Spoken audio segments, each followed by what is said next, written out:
ಇಲ್ಲಿ ಏನ್ ಕೆಲಸ ಮಾಡಿಸ್ತಾ ಇದ್ದೀರಾ ಸರ್? ಇಲ್ಲಿ ಬಿಲ್ಡಿಂಗ್ ಅವ್ರು ಮಾಡ್ತಾರೆ. ಯಾರು ಬಿಲ್ಡಿಂಗ್ ಅವರೇ ಮಾಡಿಸ್ಲಿ, ತಾವು ಕೆಲಸ ಮಾಡೋರಲ್ವಾ? ಏನ್ ಕೆಲಸ ಮಾಡಿಸ್ತಾ ಇದ್ದೀರಾ? ಕೆಲಸ ಮಾಡ್ತಾ ಇದ್ದೀವಿ. ಅದೇ ಏನ್ ಕೆಲಸ ಮಾಡಿಸ್ತಾ ಇದ್ದೀರಾ? ಕೂತ್ಕೊಳ್ಳಿ ಆರಾಮಾಗಿ ಕೂತ್ಕೊಳ್ಳಿ. ಏನ್ ಕೆಲಸ ಮಾಡಿಸ್ತಾ ಇದ್ದೀರಾ? ಗೊತ್ತಿಲ್ಲ. ಅಲ್ಲಿ ಇದ್ದಾರೆ ಸರ್ ಅವರು, ಅಲ್ಲೇ ಅವ್ರು ಕೇಳಿ. ಅವ್ರನ್ನ ಕೇಳುವಾಗ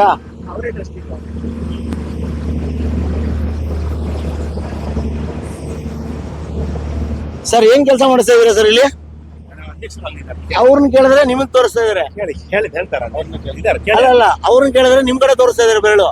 ಅಲ್ಲ ಏನ್ ಮಾಡ್ತಾ ಇದೀರಾ ಸರ್ ಅಷ್ಟೇ? ನಾವೇನ್ ಬೇರೆ ಇನ್ಫಾರ್ಮೇಶನ್ ಕೇಳ್ತಾ ನಿಮ್ಮನ್ನ. ಇದು ಜೈನ್ ದೇವಸ್ಥಾನ ಕಟ್ಟಿಸ್ತಾ ಇದೀವಿ. ಓಕೆ, ಹಾ ಸರ್. ಇವಾಗ ಅಕ್ಕಪಕ್ಕದಲ್ಲಿ ತೊಂದರೆ ಆಗ್ತಾ ಇದೆ ಅಂತ ಕಂಪ್ಲೇಂಟ್ ಬಂದಿದೆ.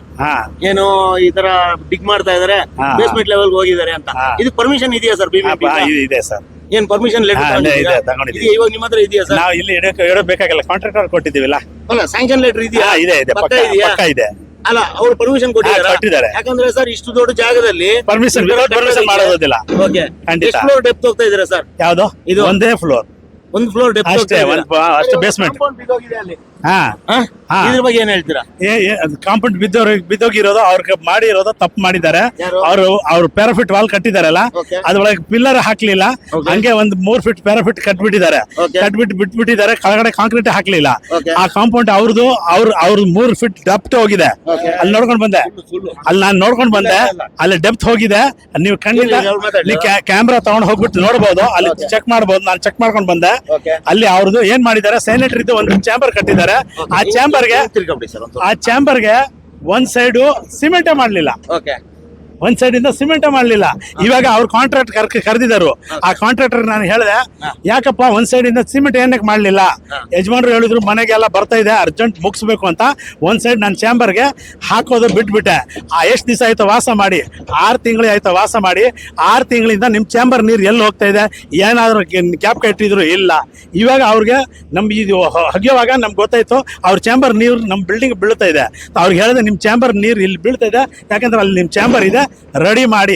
1 ತಿಂಗಳಿಂದ ನಾನು ಹೇಳ್ತಾ ಇದ್ದೀನಿ, 1 ತಿಂಗಳಿಂದ ಅವ್ರಿಗೆ ಹೇಳ್ತಾ ಇದ್ದೀನಿ, ಮಾತಾಡ್ಲಿಲ್ಲ.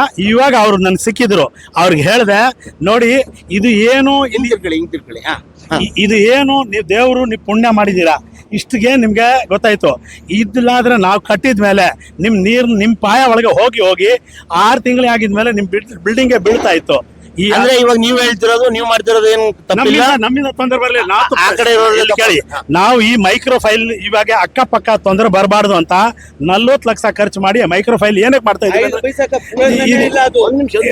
ಅದು ಕಟ್ಸ್ತಾ ಇರೋದು ಕಾರಣ ಏನಕ್ಕೆ ಅಂದ್ರೆ ಇವ್ರದ್ದು ಪ್ರಾಬ್ಲಮ್ ಬರಬಾರ್ದು ಅಂತ. ಆ ಪ್ರಾಬ್ಲಮ್ ಬರೋವಾಗ ಅವ್ರಿಗೆ ಹೇಳಿದೆ, ನಿಮ್ದು ಇಲ್ಲಿ ಪ್ರಾಬ್ಲಮ್ ಇದೆ, ನಿಮ್ 4 ಫ್ಲೋರ್ ಕಟ್ಬಿಟ್ಟಿದ್ದೀರಾ, ಆದ್ರೆ ನೀವು 3 ಫೀಟ್ ಮೇಲೆ ಪಾಯ ತೆಗಿಲಿಲ್ಲ. ಅವ್ರು ಕೇಳಿದೆ ಇವಾಗ ಕಾಂಟ್ರಾಕ್ಟರ್ಗೆ, ನೀವು ಇದು ಮಾಡ್ಲಿಲ್ಲ ಆದ್ರೆ ನೀವು ಇವಾಗ ನಿಮ್ಗೆ ಹೇಳಿದ ಮೇಲೆ ಕೂಡ ನೀವು ರೆಡಿ ಮಾಡಲಿಲ್ಲ. ಇವಾಗ ಅವ್ರಿಗೂ ಅರ್ಥ ಆಗೋಯ್ತು ಪ್ರಾಬ್ಲಮ್ ಇದಿದೆ. ಆಮೇಲೆ ಇದು ನೀರು ಬರ್ತಾ ಇರುವಾಗ ಇವ್ರದ್ದು ಸೌಂಡ್ ಬಂದ್ಬಿಟ್ಟು ಆ ಬೀಳೋದು ಒಂದು ಬೋರ್ವೆಲ್ ಮಿಷಿನ್ ಇವಾಗ ತೆಗಿತಾ ಇದಾರಲ್ಲ, ಆ ಬೋರ್ದು ಸಿಕ್ಕಾಪಟ್ಟಿ ವೈಬ್ರೇಷನ್ ಆಗ್ತಾ ಇದೆ. ಆ ವೈಬ್ರೇಷನ್ ಇಂದ ಇಲ್ಲಿ ಓಪನ್ ಇತ್ತು, ಓಪನ್ಗೆ ಅದು ಜಾಗ ಸಿಕ್ತು, ಆ ಜಾಗ ಇಂದ ಮಣ್ಣು ಬಿತ್ತು. ನೆನ್ನೆ ಮಳೆ ಬೇರೆ ಬಂತಲ್ಲ, ಇದೆಲ್ಲ 3 ಕಾರಣ ಸೇರಿದೆ. 3 ಕಾರಣದಿಂದ ಇದು ಬಿದ್ದಿರೋದು. ಅದಕ್ಕೋಸ್ಕರ ಅದನ್ನ ಅವರೆಲ್ಲ ರೆಡಿ ಅವರು ಮಾಡಿಸ್ತಾ ಇದಾರೆ. ನಾವು ಇದೆಲ್ಲ ತಗ್ಸಿರೋದು ಅವ್ರ ಬಿಲ್ಡಿಂಗ್ಗೆ ನಾಳೆ ದಿವಸ ತೊಂದರೆ ಆಗಬಾರ್ದು ಅಂತ ತಿರ್ಗಾ ಕಳ್ಸ ಮಾಡಿರೋದು. ಪೂರಾ ಮಣ್ಣು ಮಾಡಿ ಪೂರಾ ಮಣ್ಣ ಸೇಫ್ಟಿ ಕೊಡ್ತಾ ಇದೀವಿ ಅವ್ರಿಗೆ. ಯಾಕಂದ್ರೆ ಅವ್ರ ಅವ್ರ ಕೆಲಸ ಆಗ್ಬಾರ್ದು. ಇವಾಗ ಅವ್ರ ಸೇಫ್ಟಿ ಆಗಿದ ಮೇಲೆ ನಮ್ ಮುಂದಿನ ಕೆಲಸ ಸ್ಟಾರ್ಟ್ ಮಾಡಿಸ್ತೀವಿ. ಅಕಸ್ಮಾತ್ ಬಿಲ್ಡಿಂಗ್ ಬಿದ್ದೋದ್ರೆ ಏನ್ ಮಾಡ್ತೀರಾ? ಎಲ್ಲ ಸೆಟ್ ಅವ್ರು ಕಟ್ಕೊಡ್ತಾರೆ. ನೀವು ಕಟ್ಕೊಡ್ತೀರಾ? ಒಂದ್ ನಿಮಿಷ ಇಲ್ಲಿ ಕೇಳಿ, ಒಂದ್ ನಿಮಿಷ ಇಲ್ಲ, ದುಡ್ಡಿಲ್ಲ. ನಾನು ಹೇಳೋದ್ ಕೇಳಿ, ಮನ್ಸ ಸತ್ತೋಗ್ಲೇಬಾರ್ದು. ಯಾಕೆ ಸತ್ತೋಗ್ಬೇಕು ಬಾರ್ದು? ಕಟ್ಕೊಡ್ತೀನಿ ಅಂತೀಯ? ಇಲ್ಲ, ಇವ್ರು ಅಹಂಕಾರ ಇಲ್ಲ. ಇವ್ರು ನಮ್ ತಂದೆ ತರ. ನಮ್ ತಂದೆ ಹೋಗ್ಬಿಟ್ರೆ ನಮ್ ತಂದೆ ಕಳಿಯಕ್ಕೆ ಆಸೆ ಇಲ್ಲ. ಬಿಲ್ಡಿಂಗ್ ಆಗ್ಲಿಲ್ಲ ಅಂದ್ರೆ ಚಿಂತೆ ಇಲ್ಲ, ನಮ್ ಮನ್ಸ ಇಂಪಾರ್ಟೆಂಟ್. ನಮ್ ಬಿಲ್ಡಿಂಗ್ ಆಗ್ಲಿಲ್ಲ ಬಿಟ್ಟಾಕ್ಬಿಡ್ತೀವಿ. ಆದ್ರೆ ಇವ್ರು ನಮ್ಗೆ ನಿಮ್ ವಾದ ಏನ್ ಸರ್? ನೋಡ್ರಿ, ಆ ಬಿಲ್ಡಿಂಗ್ ಏನು ಹೇಳಿದ್ರು ನೀರ್ ಸೋರುತ್ತೆ ಅಂತ. ಈ ಬಿಲ್ಡಿಂಗ್ ಏನಾಗುತ್ತೆ? ಈ ಬಿಲ್ಡಿಂಗ್ ಬೀಳ್ತಾ ಇದೆ ನೋಡಿ, ಅಲ್ಲಿ ಕ್ರಾಕ್ ಆಗಿದೆ. ಆ ತಾರ್ ಬಾಯ್ ಬಿಚ್ಚಿದ್ರೆ ಗೊತ್ತಾಗುತ್ತೆ. ಓಕೆ ಈ ಬಿಲ್ಡಿಂಗ್ ಬೀಳಲ್ವಾ? ಅದು ಬಿತ್ತ ಬೀಳಲ್ವಾ? ಸರ್ ಇವಾಗ ಪ್ಯಾರಾಪಿಟ್ ಹೌದು, ಅವರು 20-30 ವರ್ಷದ ಕೆಳಗಡೆ ಮನೆ ಕಟ್ಟಿದ್ದಾರೆ. ಹೌದಾ? ನೀವು ಇವತ್ತು ಮನೆ ಕಟ್ತಾ ಇದ್ದೀರಾ? ಕಟ್ಟಬೇಕು ಅವಾಗ. ಇಲ್ಲ ಇವಾಗ ನೀವು ಅಲ್ಲಿವರೆಗೂ ಡೆಪ್ತ್ ತೆಗಿಯೋ ಬದಲು ಒಂದಿಷ್ಟು ಗ್ಯಾಪ್ ಬಿಟ್ಬಿಟ್ಟು ಕಟ್ಬೋದಾಗಿತ್ತಲ್ಲ. ಕರೆಕ್ಟ್. ಈ ಕಡೆನೆ 4 ಫೀಟ್ ಇವಾಗ ಬಿಟ್ಟೆ ಕಟ್ಟಿ ಇರೋದು. ಇವಾಗ ಒಂದ್ ನಿಮಿಷ ಇದ್ಮೇಲೆ ಕಾಂಕ್ರೀಟ್ ವಾಲ್ ಬರ್ತದೆ. ಇವ್ರು ಕಂಪ್ಲೀಟ್ ಅಲ್ಲ ಸರ್, ಇವಾಗ ನೀವು ಈ ಡಿಗ್ಗಿಂಗ್ ಮಾಡೋ ಪ್ರೋಸೆಸ್ ಅಲ್ಲೇ ಬಿಲ್ಡಿಂಗ್ ಬಿದ್ದೋಗ್ಬಿಟ್ರೆ ಏನ್ ಮಾಡ್ತೀರಾ? ಯಾರಿಗಾದ್ರು ಪ್ರಾಣಾಪಘಾತ ಆದ್ರೆ ಏನ್ ಮಾಡ್ತೀರಾ? 100% ಡಗ್ಗಿಂಗ್ ಮಾಡುವಾಗ ಪ್ರಾಣ ತೆಗಿಯೋ ತರ ಇದ್ರೆ ಬಿಲ್ಡಿಂಗ್ ಕಟ್ಟೋದಿಲ್ಲ. Okay thank you. ಇದು ಹಾ ಸರ್. ಪ್ರಾಣ ಹೋಗಲ್ವಾ? ಓಕೆ ಮಾಡ್ಬೋದಾ ಇವ್ರು ಇಂಥದ್ದೆಲ್ಲ? ಇದ್ರ ಸಂಬಂಧಿಸಿದಂಗೆ ನೀವೇನಾದ್ರು BBMP ಲೆಟರ್ ಕೊಟ್ಟಿದ್ದೀರಾ? ಯಾರು ನೀವು ಈ ನಾಳೆ ಕೊಡ್ತೀವಿ. ಓಕೆ, ಯಾಕೆ ಇವತ್ತೇ ಕೊಡ್ಬಾರ್ದು? ಇವತ್ತೇ ಕೊಡ್ಬಾರ್ದು? ಕೊಡ್ಬೇಕಿಲ್ವಾ? ಓಕೆ, ಎಲ್ಲಾರು ಕರೆಸ್ತೀವಿ. ನೀವೆಲ್ಲರೂ ಸೇರ್ಬಿಟ್ಟು ಲೆಟರ್ ಕೊಡ್ತಾ ಇದ್ದೀರಾ? ಯಾಕೆ ಇಷ್ಟೇ ಜನ ಇರೋದು ಇಲ್ಲಿ ಅಕ್ಕಪಕ್ಕದಲ್ಲಿ ಬಾಧಿತರು? ಯಾರು ನೀವು ಇಷ್ಟೇ ಜನ ಇದಾರೆ, ಎಲ್ಲಾರು ಕೆಲ್ಸಕ್ಕೆ ಹೋಗಿರ್ತಾರೆ. Okay sir. ಇನ್ಶೂರೆನ್ಸ್ ರೋಡ್ ಬಿದ್ದೋಗ್ಬಿಡ್ತದೆ ನೋಡಿ. ಹಾ, ಒಂದಡಿ ಅರ್ಧ ಅಡಿ ಬಿಟ್ಟಿಲ್ಲ. ಅದು ಹಿಂದ್ಗಡೆ ರೋಡ ಏನದು? ರೋಡ್ ಕನ್ಸೂರೆನ್ಸ್ ರೋಡ್ ಅದು. ಓಕೆ ಅದ ಬಿಟ್ಬಿಟ್ಟಿದ್ದಾರೆ ನೋಡಿ ಹಂಗೆ. ಓಕೆ, ಬಿದ್ದೋಗ್ತಾ ಇದೆ. ಎಷ್ಟು ಜಾಗ ಇದೆಯೋ ಅಷ್ಟು ಜಾಗಕ್ಕೆ ಡಿಗ್ ಮಾಡ್ತಾ ಇದ್ದಾರೆ. ಮಾಡ್ತಾ ಇದಾರೆ. ಓಕೆ, ಇದರಿಂದ ಏನ್ ಪ್ರಾಬ್ಲಮ್ ಆಗ್ಬೋದು ಸರ್ ನಿಮ್ ಪ್ರಕಾರ? ಯಾವ್ದು ಇದರಿಂದ ಬಿಲ್ಡಿಂಗ್ ಬೀಳುತ್ತೆ. ಆ ಬಿಲ್ಡಿಂಗ್ ಗಳು ನೋಡಿ, ದೊಡ್ಡ ದೊಡ್ಡ ಬಿಲ್ಡಿಂಗ್ ಗಳು ಇದೆ, ಹ್ಮ್ ಬಿದ್ದೋಗುತ್ತೆ.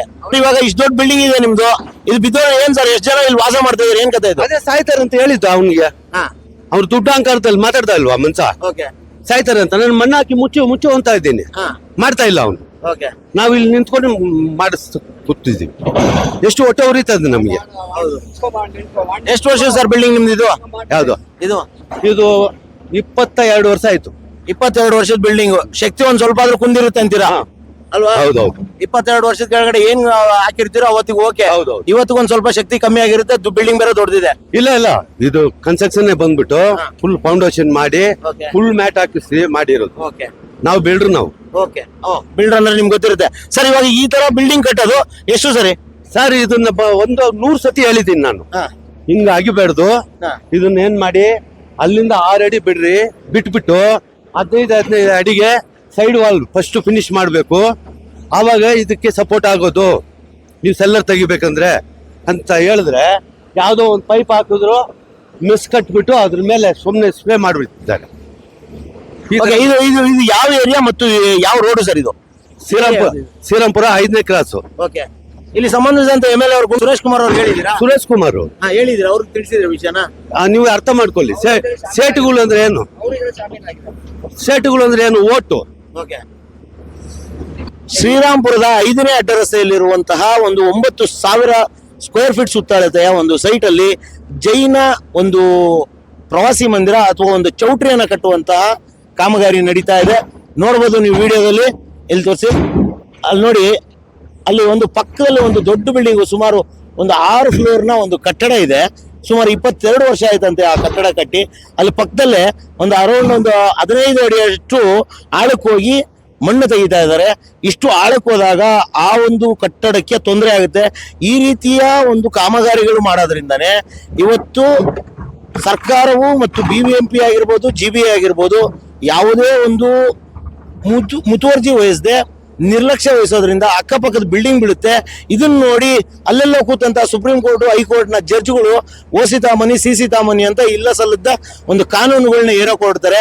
ನೋಡಿ, ಇಲ್ಲಿ ಕಾಮಗಾರಿ ಮಾಡ್ತಾ ಇದ್ದಾರೆ. ಅಲ್ಲಿ ರೋಡ್ ಎಂಡ್ವರೆಗೂ ಕಾಮಗಾರಿ ಮಾಡಿದ್ದಾರೆ. ನೀವು ಇಲ್ಲಿ ನೋಡ್ಬೋದು, ಈ ಒಂದು ಅಪಾರ್ಟ್ಮೆಂಟ್ ಪಕ್ಕದಲ್ಲೇ ಒಂದು ಅಲ್ಲಿರುವಂತಹ ಕಾಂಪೌಂಡ್ ವಾಲೆ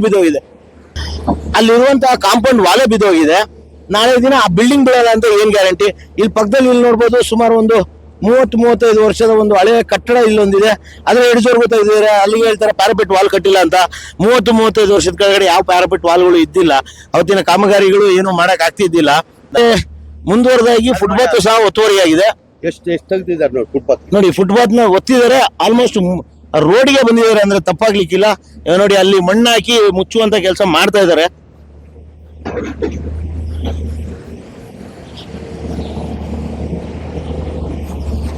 ಸರ್, ಅಕಸ್ಮಾತ್ ಆಗಿ ಮಳೆ ಬಂದು ಬಿಲ್ಡಿಂಗ್ ಬಿದ್ದರೆ ಏನ್ ಸರ್ ಪರಿಸ್ಥಿತಿ? ನಮ್ಗೇನ್ ಗೊತ್ತಾಗ್ತದೆ ಅದ್ರ ಬಗ್ಗೆ ಕಾನೂನು ಇಲ್ಲ ಅದ್ರ ಬಗ್ಗೆ ಕಾನೂನು ನಮ್ಗೆ ಪರ್ಮಿಷನ್ ಕೊಟ್ಟಿದ್ದಾರೆ. ಕಾನೂನು ಪ್ರಕಾರ ನಾವು ಮಾಡ್ತಾ ಇದೀವಿ.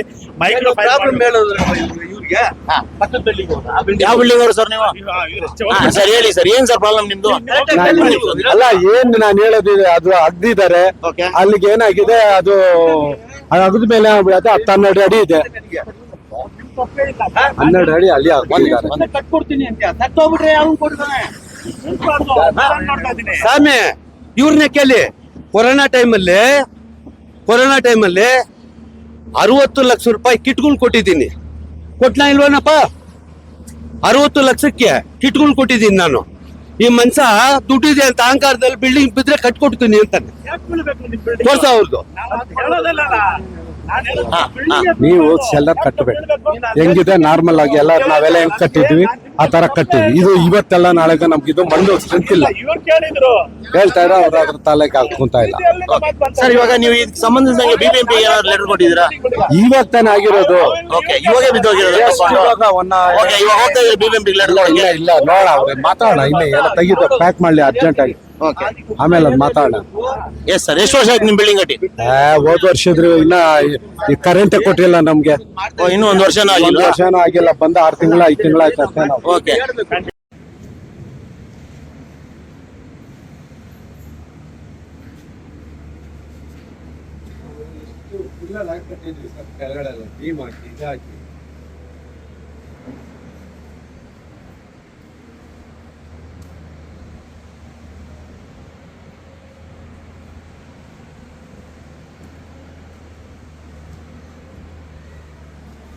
ಸರ್ ಇದು ಎಷ್ಟೊತ್ತಿಗೆ ಬಿತ್ತು ಕಾಂಪೌಂಡ್ ಎಷ್ಟೊತ್ತಿಗೆ ಇವರು ಅಗೆ ಸ್ಟಾರ್ಟ್ ಮಾಡಿದ್ದು ಆಕ್ಚುಲಿ ಬಿಟ್ಬಿಟ್ಟಿದ್ದಾರೆ. ಓಕೆ ಆ ಮಳೆ ನಿನ್ನೆ ಮೊನ್ನೆ ಲಾಸ್ಟ್ ಟೈಮ್ ಮಳೆ ಬರುವಾಗಿದ್ದು ಅದು ನೀರ್ ಇಳಿದು 10 ಗಂಟೆಗೆ ಅದು ಕೊಲಾಪ್ಸ್ ಆಗಿದೆ. ಇವತ್ತು ಬೆಳಿಗ್ಗೆ 10 ಗಂಟೆಗೆ 10 ಗಂಟೆಗೆ 19ನೇ ತಾರೀಕು 10 ಗಂಟೆಗೆ ಬಿದ್ದೋಗಿದೆ. ಬಿದ್ದೋಗಿದೆ. ಯಾರಾದ್ರೂ ಇದ್ರ ಸರ್ ಇಲ್ಲಿ ಅಕ್ಕಪಕ್ಕದಲ್ಲಿ ಇರ್ಲಿ. ಆ ಕಡೆ ಯಾರಾದ್ರೂ ಇದ್ರಾ ಯಾರಿಲ್ಲ ಆ ಕಡೆ ಇಲ್ಲ ಈ ಕಡೆ ಇಲ್ಲ. ಓಕೆ ಕಾಂಪೌಂಡ್ ಅಲ್ವಾ ಹಾ ಆವಾಗ ನಮ್ಗೆ ಡೌಟ್ ಆಗಿತ್ತು ಒಂಥರ ಕ್ರಾಸ್ ಆಗಿದೆ ಅಂತ ಕಂಪ್ಲೇಂಟ್ ಮಾಡಿದ್ವಿ. ಓಕೆ ಮಾಡ್ಕೊಡ್ತೀನಿ ಅಂದ್ರು ಅದು ಹೇಳ್ತಾ ಇದ್ದಂಗೆ ಅದು ಕೊಲಾಪ್ಸ್ ಆಗಿದೆ. ಓಕೆ ಎಷ್ಟು ಅಡಿ ಜಾಗ ಬಿಟ್ಟಿದ್ರಿ ಸರ್ ನೀವು ಇಲ್ಲಿ 3 ಅಡಿ 3 ಅಡಿ ಜಾಗ ಬಿಟ್ಟಿದ್ರಾ 3 ಅಡಿ ಸುತ್ತು ನಮ್ದು 3 ಅಡಿ ಜಾಗ ಬಿಟ್ಟು ಕಾಂಪೌಂಡ್ ಕಟ್ಟಿದ್ರಿ ಹಾ. ಅವ್ರು ಹೇಳ್ತಾ ಇದ್ರೆ ಪರ್ಯಾಪಟ್ಟು ವಾಲ್ ಹಾಕಿಲ್ಲ ನೀವು ಸರಿಯಾಗಿ ಬೇಸ್ಮೆಂಟ್ ಹಾಕಿಲ್ಲ ಆಮೇಲೆ ಕೆಳಗಡೆಯಿಂದ ಹಾಕಿಲ್ಲ ಅಂತ ಕರೆಕ್ಟ್ ಕಾಣಿಸ್ತಾ ಇದೆಯಲ್ಲ ಓಕೆ ಅಲ್ಲ ನಿಮ್ ನೋಡ್ತಾ ಹೌದು ಹೌದು ಹೌದು ಹೌದು ಕೆಳಗಡೆ ಹಾಕಿದ್ದೀರಾ ಕಾಂಕ್ರೀಟ್ ಇದೆಲ್ಲ ಇದೆ ಕಾಂಕ್ರೀಟ್ ಹಾಕಿ ಕಮ್ಮಿ ಆಗ್ತಿದೆ ಸರ್. ಕಮ್ಮಿನ ಹಾಕಿದ್ದೀರಾ ಕೆಳಗಡೆ ಹೇಳ್ತಾರೆ ಹಾ ಕೆಳಗಡೆ ಬೀಮ್ ಹಾಕಿ ಕಂಬಿ ಹಾಕಿ ಕಟ್ಟಿರೋದು. Okay. ಕಮ್ಮಿ ಕಾಣಿಸ್ತಾ ಇದೆ ನೋಡಿ ಇಲ್ಲಿ. ಹೌದು ಕ್ಯಾನಿಗೆ ನೀರಿಗೆ ದೊಡ್ಡ ಪೈಸೆ ಕೊಟ್ಟು ಹೊರಗಡೆ ಕೊಟ್ಟಿರ್ತೀವಿ. ಅದೇಂಗ್ ಹೋಗ್ತದೆ ನೀರು ಪೈಪ್ ಅದು ಅದ್ದಿದ್ದೇನಲ್ಲ ಸರ್ ಅವನು ಹಾ. ಆ ಮಣ್ಣೆಲ್ಲ ಹೋಗಿ ವೆಯ್ಟ್ ಕೊಲಾಪ್ಸ್ ಆಗಿ ಓಕೆ ಅರ್ಥ ಆಯ್ತಾ? ಎಸ್ ಸರ್ ನೀವು ಹೊಸ ಬಿಲ್ಡಿಂಗ್ ಕಟ್ಟಿದಿರಲ್ಲ ಹೌದು ಇನ್ನು ಮನೆ ಓಪನಿಂಗ್ ಮಾಡಿಲ್ಲ ನೀವು ಇಲ್ಲ ಒಂದು ಫೋಟೋ ಹೊಡೆದು ಸುಮ್ಮನೆ ನಾವು ಇದ್ದೀವಿ. Okay yes sir thank you ಇದಾಗಿತ್ತು ಮಾತು. ಯಾಕಂದ್ರೆ ಇದು ತಪ್ಪು ಬಿಬಿಎಂಪಿ ಅಧಿಕಾರಿಗಳು ಅತಿ ತುರ್ತಾಗಿ ಬಂದು ಈ ಒಂದು ಸೈಟ್ ನ ವೀಕ್ಷಣೆ ಮಾಡಬೇಕು ಮತ್ತು ಇಲ್ಲಿ ಆಗ್ತಿರುವಂತಹ ತಪ್ಪನ್ನ ಸರಿತಿದ್ದುವಂತ ಕೆಲಸ ಮಾಡಬೇಕು. ಧನ್ಯವಾದಗಳು.